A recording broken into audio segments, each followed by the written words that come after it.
I would like to recognize the presence of representatives from the British High Commission who have joined us here. Please, can we put our hands together for them? Thank you very much.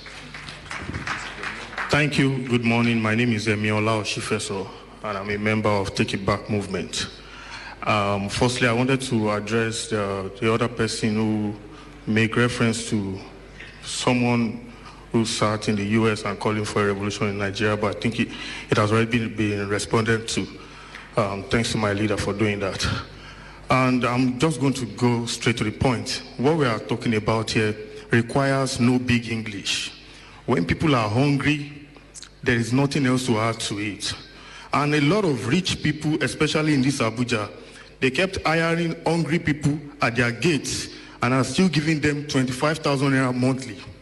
They kept hiring hungry people as their cleaners and are still paying them 20,000 naira monthly. And I'm telling you that the battle that we are at right now is a battle that is between the rich and the poor, because even the rich guys don't care about the poor people. Someone who drives an SUV of 70 million naira is happily paying their domestic staff 25,000, 28,000 naira. So when we are going to come out for the next protest in this country, we will not alone allow some people to lock themselves up in their room watching Netflix while we, that we are in the oppressed class, go and fight for a road that they will drive their SUV. Fight for a fuel that they are the one who can only afford it, because we don't even have cars.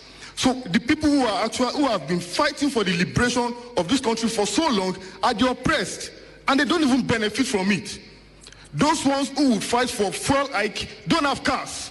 But when they are protesting, the ones with the SUVs are the ones who says, please tell them not to come to the road. We are at the battlefront. Right now, an Aboki man cannot afford to open a kiosk for Indomie and egg again, because who are the consumer? Who would buy? Indomie and egg you could probably buy for 250,000 naira before. Now, 1,008 for a laborer who just commonly earned 2,000 naira daily.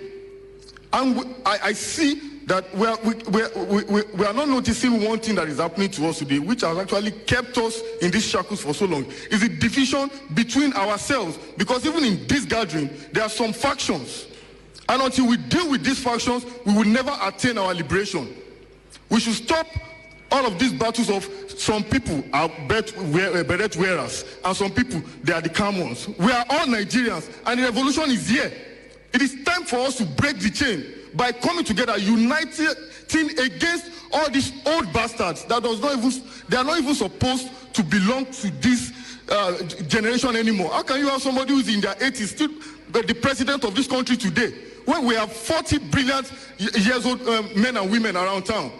Go to Bokos, Basa local government in Plateau State, you see out-of-school children, 3-4 years old, working for illegal minors, and they don't care about them, yet they care about those who get admission into the university at 18. But it is okay for you to get married to a 13-year-old girl.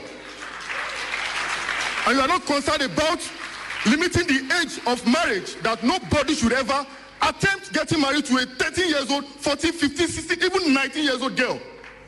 That is supposed to be their priority, not limiting our brain. If you are brilliant at 16, what happened?